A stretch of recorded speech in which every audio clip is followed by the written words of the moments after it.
So I slipped on the ice in New York, and I'm suffering from severe coccyx damage, which I think is an appropriate injury for the person about to present Best Male Actor. Because while we know there are no losers, there is generally a little bit of coccyx damage. So I'll see you at the after party. For the last 4 years, the winners of the Critics' Choice Award for Best Actor have gone on to win the Oscar. And trying to continue that streak this year, we have actors playing a corporate legal fixer, a Russian mobster, an oil baron, a demon barber, a socially and sexually confused young man, and an idealistic young student who shuns civilization. Here are the nominees. Best Actor: Viggo Mortensen, Eastern Promises. Forget me, this haven't happened. You're in very wrong place, Anna Ivanovna. You belong in there, with nice people. George Clooney, Michael Clayton. There's no angle, there's no champagne room. I'm not a miracle worker, I'm a janitor. That's the police, isn't it? No.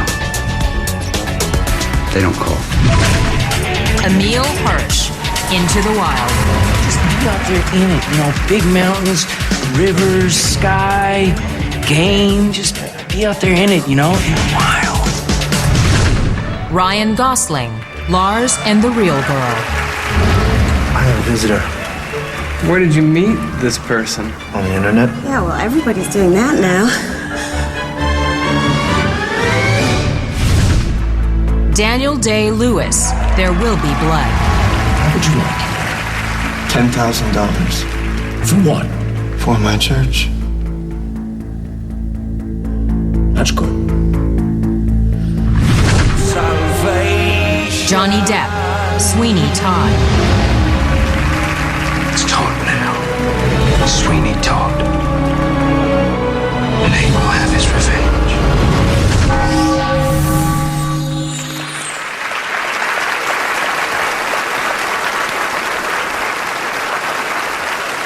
And the Critics' Choice Award for Best Actor goes to Daniel Day-Lewis. There Will Be Blood.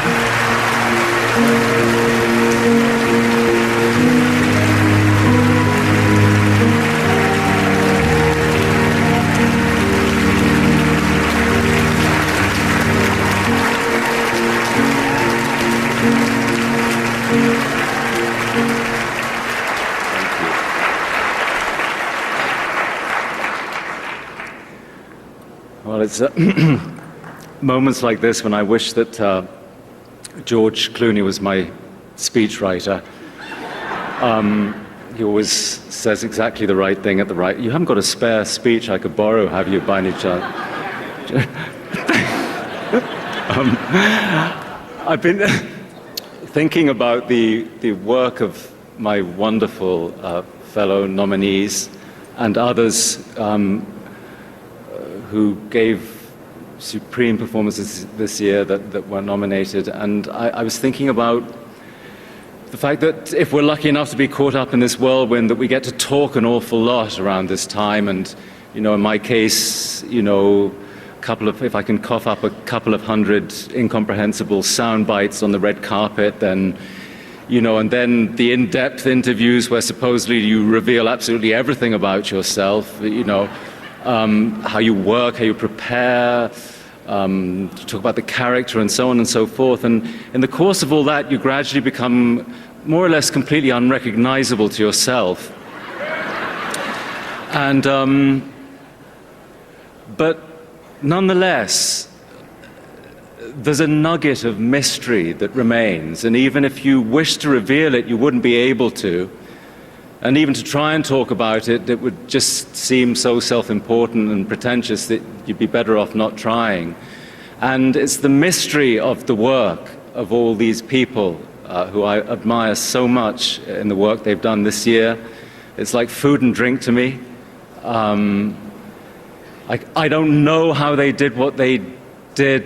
I don't want to know how they did it. I'm just glad of it. And I feel more or less like a spokesman here, just saying that we did the best that we could do.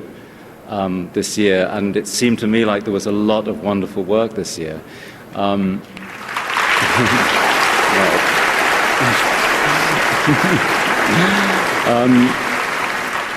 I owe everything to Paul Thomas Anderson, and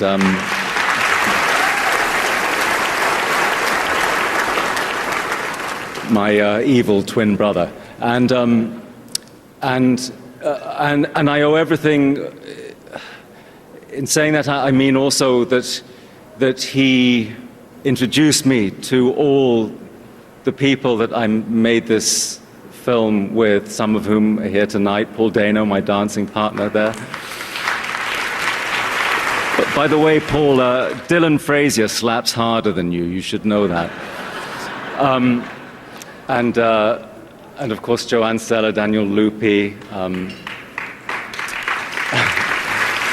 John Lesher, Daniel Batsek, a whole group of wonderful people, all of whom were gathered together by Paul, and my working partnership with him and my friendship with him has been one of the most important of my life. So I thank you for this, Paul. And thank you. Thank